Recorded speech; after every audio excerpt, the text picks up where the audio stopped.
Bonjour et allô à toutes et à tous. Ici Berlin. Porte-plume, encrier et buvard, c'était il y a 60 ans, c'était un tout autre monde. Le 22 janvier 1963, à l'Élysée, le chancelier Konrad Adenauer signait un traité de coopération avec la France du général de Gaulle. Il n'y a pas un homme dans le monde qui ne mesure l'importance capitale de cet acte. Les archives sont en noir et blanc et depuis, une certaine patine s'est installée sur les relations franco-allemandes. À quelques jours de leur noce de diamant, on n'est plus très ébloui, ça ne scintille plus vraiment, ça manque d'impulsion, de vision ou peut-être juste de coordination. Le podcast, saison 3, c'est parti.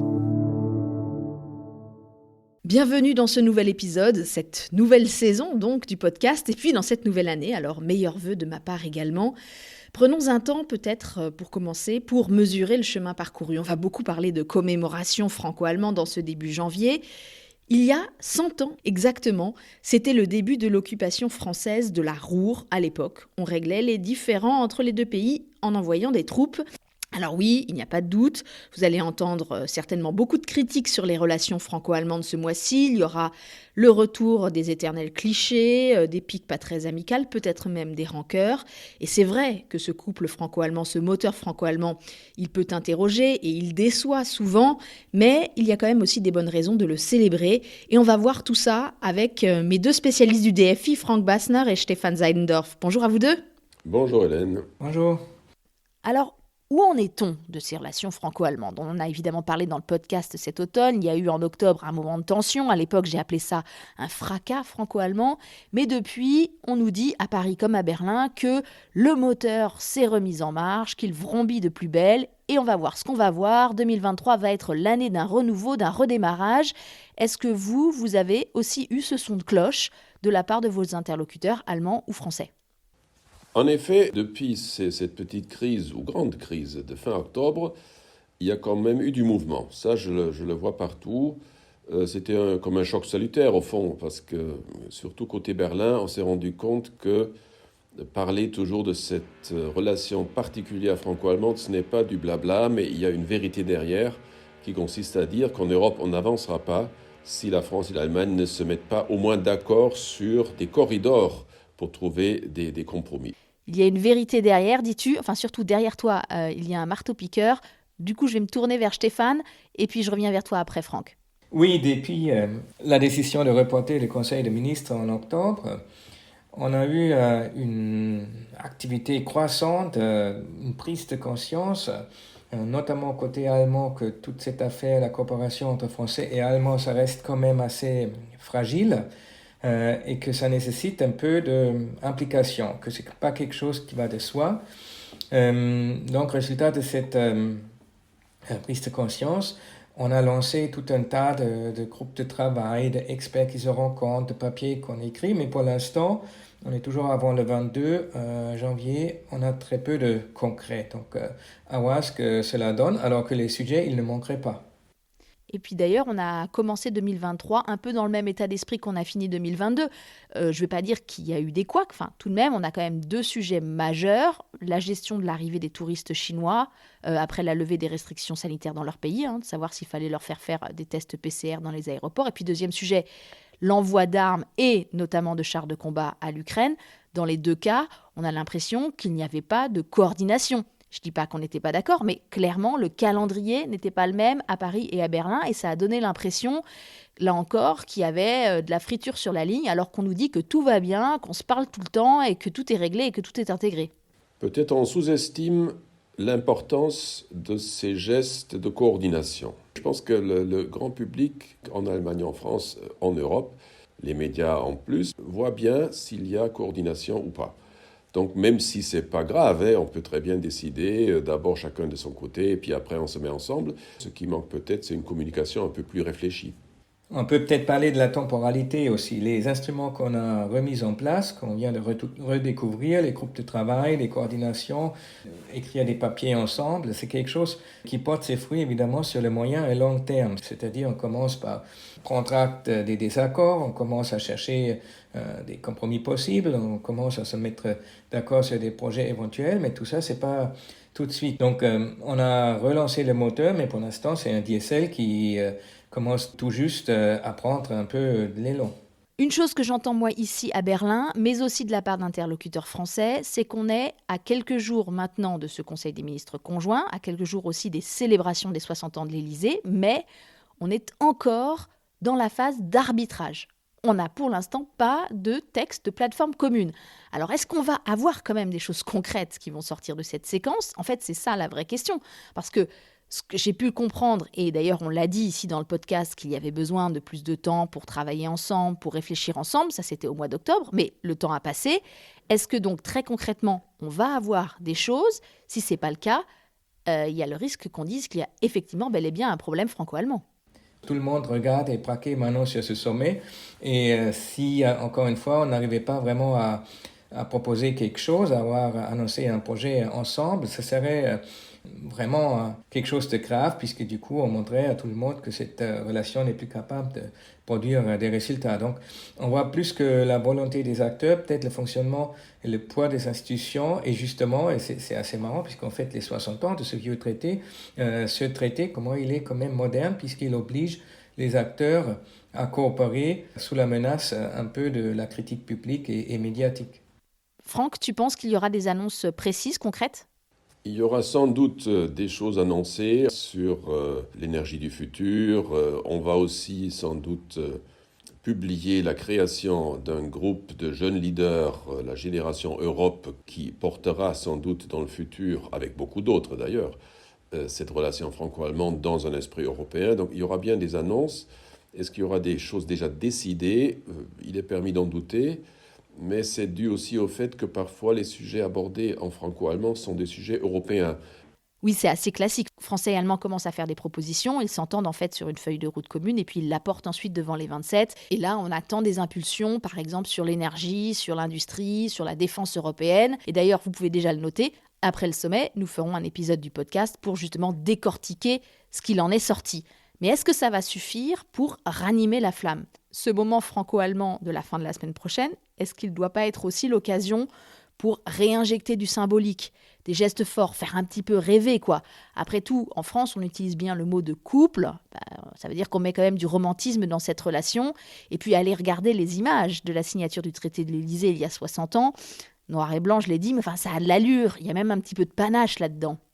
Face à la situation quand même incongrue avec la guerre à l'est de l'Europe, il y aurait moyen d'aller aussi dans le symbolique et dans l'émotionnel. Mais je pense que là, on n'y est pas encore tout à fait.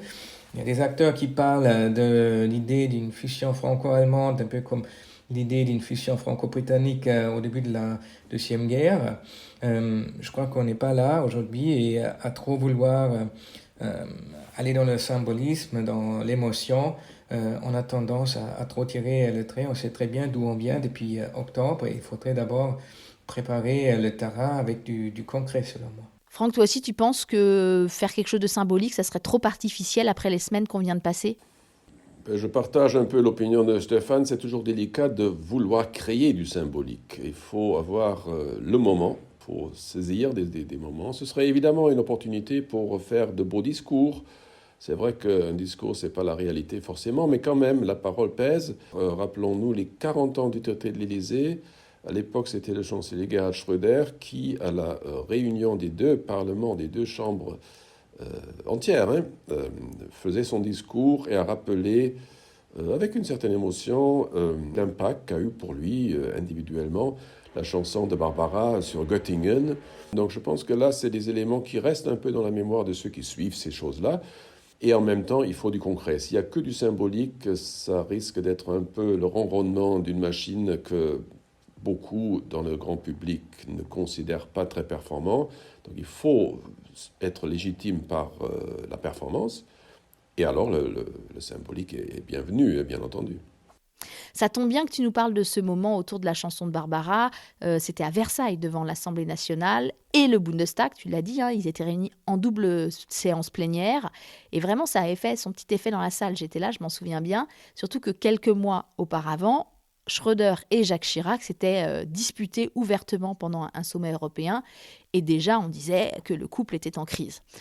Faites que jamais ne revienne le temps du sang et de la haine, dit la chanson, écrite par Barbara d'une façon très spontanée, après une tournée qu'elle ne voulait pas faire en Allemagne en 1964. Elle, l'ancienne petite fille juive cachée pendant la Seconde Guerre mondiale. Et c'est ça aussi qu'on va célébrer en quelque sorte la semaine prochaine, cette cristallisation de la réconciliation, ce moment un petit peu magique dans les années 60. Les premiers jumelages, les premiers échanges, ils ont été portés par des pionniers qui ont vieilli avec la relation franco-allemande.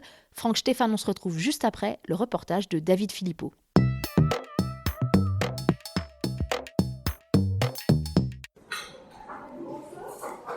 Rendez-vous dans un café de la ville de Potsdam. Bonjour Alain. Bonjour. Enchanté. Oui. Jutta Michelsen a grandi dans le sud-ouest de l'Allemagne, près de Sigmaringen. C'était alors dans la zone d'occupation française. La France, à l'époque, en Allemagne de l'Ouest, c'était chic. Paris, c'était très attrayant. Son premier échange à 14 ans avec Montbéliard, le tout premier jumelage franco-allemand, voilà. Puis elle découvre Besançon, Vélizy et Remiremont, et Troyes en Champagne. Ouais. Et donc 60 ans d'engagement au service du franco-allemand. Et je trouve que la France et l'Allemagne, avec le traité de l'Élysée, ont montré que c'est comme ça qu'il faut créer la paix. À la base, il faut organiser des contacts personnels. Il faut que les gens se connaissent. Ça marche. Même quand il y a des fois des malentendus entre le gouvernement, le chancelier, le président ne se comprennent pas trop bien, mais il ne faut pas dramatiser. La France et l'Allemagne ont créé un modèle. Comment faire la paix ? Comment faire la paix entre deux peuples qui se sont combattus, qui se sont entretués. Et ça prend du temps. Il faut beaucoup d'énergie. Il faut de la passion. Cette passion qui pousse aujourd'hui Jutta Michelsen à diriger le comité de jumelage avec Versailles. Deuxième rendez-vous avec Anne Piawitz, professeure de civilisation française à l'université de Potsdam. Alors ici, on vient d'arriver là, on est place de Versailles. C'est un jumelage qui a été conclu en 2016, oui. Donc c'est assez récent. Est-ce que ça veut dire que les jumelages continuent de se créer entre la France et l'Allemagne? Est-ce que c'est encore un processus qui est dynamique aujourd'hui? Absolument, oui. Il y a aussi souvent de nouveaux jumelages qui naissent. Elle est aussi l'auteure d'une étude sur les jumelages franco-allemands. Bon, toutes les situations existent. Il y a des jumelages qui sont endormis, qui n'existent plus que sur le papier et où il n'y a plus rien qui se passe. C'est dommage. Il y a plus de 2200 jumelages franco-allemands. Par contre, il y a seulement à peu près 7% qui sont en Allemagne de l'Est. Et ça, c'est un peu triste. Le vrai défi, c'est le changement de génération. Un sondage de l'Office franco-allemand de la jeunesse de 2015 montre que seulement 4% des membres des comités de jumelage ont moins de 30 ans. La moitié est âgée de 50 à 60 ans, des deux côtés de la frontière.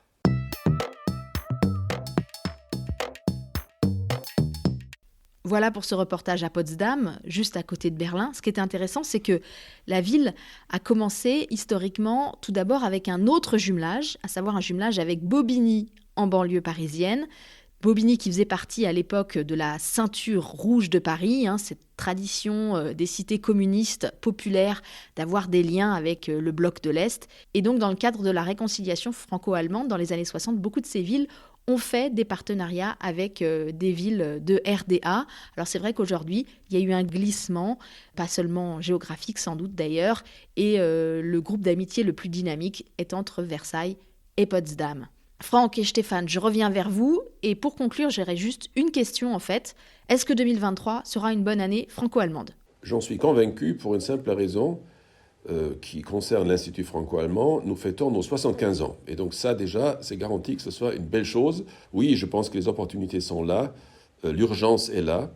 Les acteurs publics, politiques, aussi bien que la société civile, peuvent se mobiliser. On a créé le le fonds franco-allemand citoyen pour soutenir des initiatives de base. Ça marche très très bien. On a créé le Forum pour l'avenir franco-allemand qui prend forme. L'OFAGE fête ses 60 ans en été, donc je pense que les éléments sont là au moins pour en faire quelque chose. Donc si chacun fait son effort, je pense que c'est tout à fait jouable. Ça va être un bon cru, je crois aussi, puisque notamment les acteurs de la société civile sont là pour rappeler, si besoin il est, au niveau politique, l'importance et l'urgence de coopérer, aussi tout le sens qui se trouve dans cette entente franco-allemande. Et donc je rejoins Franck là-dessus. Et puis pour cette année, on nous a promis des trains directs entre Paris et Berlin, de jour comme de nuit. Ça, vous savez que c'est mon petit combat. Mais là encore, attention, c'est pas fait. On attend des arbitrages. Par où passeront ces trains ? Tout est politique. On les fait passer par Francfort, par Strasbourg, par Bruxelles. Et ça serait bien qu'on ait quand même des annonces très précises assez vite. Voilà l'un de mes vœux franco-allemands pour l'année. Avec quelques éléments très concrets pour mobiliser, et ça c'est peut-être un point qui manque en général, mobiliser de nouveaux publics pour cette relation franco-allemande qui risque toujours d'être un peu dans une niche s'il n'y a pas une mise en contexte au niveau européen. Je pense qu'il faut vraiment faire attention de ne pas se limiter à un regard l'un sur l'autre pour se demander si on s'aime encore suffisamment. Ça, pour tous les couples, surtout d'un certain âge, c'est un grand risque. Eh oui, merci Franck. Et pour finir cet épisode, je me suis demandé sur quel sujet nous pourrions mettre un coup de projecteur. C'est toujours la position officielle dans les deux capitales, nous dire que ce regain franco-allemand doit être illustré par des grands projets communs d'envergure autour de la défense, de l'énergie du futur, etc. Et puis il y a un sujet qui est cité systématiquement, sans qu'on sache vraiment ce que ça signifie. On nous dit qu'il faut faire des grands projets dans le domaine du spatial. Alors là, pour le coup, il y a de quoi rêver. C'est tout un imaginaire qui d'ailleurs peut rassembler bien au-delà de la niche franco-allemande. Mais concrètement, pour le grand public en tout cas, on a l'impression que le spatial franco-allemand, c'est le grand vide intersidéral. Alors du coup, j'ai demandé à rencontrer Gilles Rabin, qui est chercheur au CNES, au Centre national des études spatiales en France, mais depuis 3 mois, il travaille comme conseiller à l'ambassade de France à Berlin. Son rôle, c'est de comprendre et de développer les relations franco-allemandes en ce qui concerne le spatial. J'ai commencé par lui demander où elles en étaient, justement, ces relations-là. Elles en sont à un point de bascule. Aujourd'hui, il y a un équilibre à trouver entre ce qu'on peut appeler la souveraineté, qui est plutôt l'ambition de la France, souveraineté d'accès à l'espace, souveraineté d'avoir une politique indépendante européenne, et le côté allemand qui est plutôt sur le côté compétitivité, c'est-à-dire de développer des emplois et des entreprises en Allemagne et en Europe. Donc la difficulté maintenant, c'est de marier ces deux, souveraineté et compétitivité, pour ne pas vivre ce qu'on a vécu en Europe, c'est-à-dire avec le numérique, c'est-à-dire devenir une colonie américaine. Si on ne fait pas de choses ensemble cette année, on est très très mal. À ce point-là, parce que c'est vrai que fin décembre, il y a eu l'échec du premier vol commercial du lanceur léger européen Vega C, mais quand on n'y connaît pas grand-chose, on dit que c'est pas si dramatique. Si l'Europe veut être compétitive par rapport aux États-Unis, n'en parlant pas de la Chine, il n'y a qu'une seule chance, c'est de pouvoir travailler en franco-allemand. Si on ne travaille pas en franco-allemand, vous rajoutez l'Italie parce que c'est quand même le 3e grand pays spatial, si on n'arrive pas à travailler à 2 et à 3, l'Europe n'existera plus au niveau spatial. Donc, on est condamné à s'entendre. Parce que si vous n'avez pas de lanceur, vous n'avez pas de satellite. Si vous n'avez pas de satellite, vous n'avez pas de capacité de communication. Ça va de retirer de l'argent dans un distributeur automatique de banque. Ça va jusqu'à vous promener dans la rue. Ça va jusqu'à avoir, quand les transactions financières, la capacité de suivre les transactions au milliardième de seconde près. Donc là maintenant, il faut s'entendre, mais on a quand même l'impression qu'on retombe une fois de plus dans le vieux schéma. On a d'un côté les Français et leur idée de la souveraineté avec tous ces accents gaulliens, et de l'autre, les Allemands qui, eux, veulent de la compétitivité et des contrats pour leur industrie. Ouais, il ne faut pas oublier qu'il y a eu la guerre en Ukraine quand même. Les Allemands ont compris ce que ça voulait dire, la souveraineté quand même. C'était à un moment, quand même l'ancien ministre de la Défense allemande déclare qu'ils ont laissé s'effondrer l'armée allemande, vous pouvez avoir une vision de la souveraineté qui redevient, pas une vision gaulliste ou gaullienne, mais qui redevient une vision sur laquelle vous pouvez vous entendre, y compris, c'est ça qui est très intéressant, au sein de la coalition, puisqu'on a un gouvernement qui est, j'allais dire, presque jacobin en Allemagne, dans sa volonté de faire des choses et de suivre une politique industrielle. Cette fois-ci, vous les sentez prêts à dépasser ces vieux clichés, dépasser l'idée que les Français ont une vision, et puis au bout du compte, c'est les Allemands qui se retrouvent à la financer ?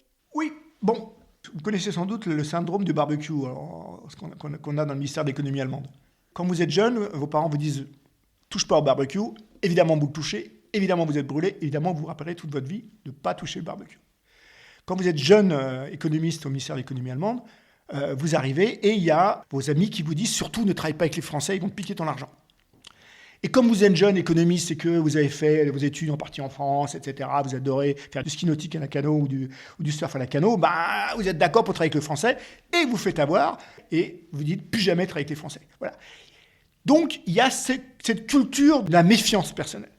Mais j'allais dire, aujourd'hui, on a 2 fois plus d'emplois dans le spatial que les Allemands. Aujourd'hui, on a 2 fois plus de start-up dans le spatial que les Allemands. Au niveau industriel, les Français sont devant les Allemands. Donc, il n'y a pas de crainte à avoir. La vraie question, c'est la vitesse. On ne peut pas se permettre de faire le business as usual. Il faut travailler de plus en plus vite. Sinon, nous aurons une grosse difficulté dans les années à venir en ce qui concerne l'accès autonome à l'espace.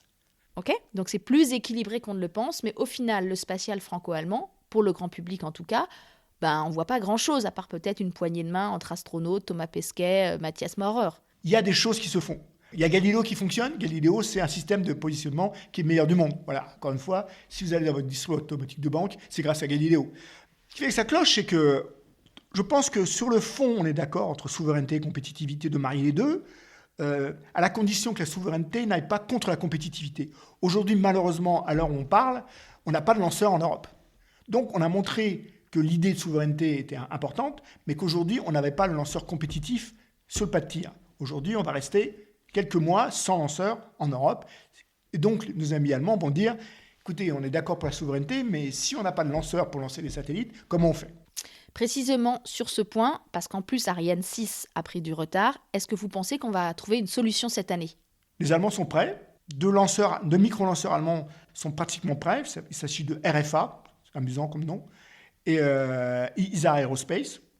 En France, il y a Maya qui émerge aussi, qui est un micro-lanceur. L'ambition, c'est que le meilleur gagne. Ça se joue cette année. Donc, on va voir, mais j'allais dire, à la fin de l'année, on saura de quel sera le meilleur micro-lanceur en Europe. Mais là, vous me parlez de projets séparés. D'un côté, les Allemands, de l'autre côté, les Français. On n'est pas sur du franco-allemand, en fait. Si, parce qu'on va organiser la compétition. On est d'accord pour organiser la compétition, que le meilleur gagne. On n'est pas d'accord pour dire chacun son petit lanceur. On ne prend pas un lanceur parce qu'il est allemand ou français. On le prend parce que c'est le meilleur en Europe et c'est le meilleur au niveau mondial.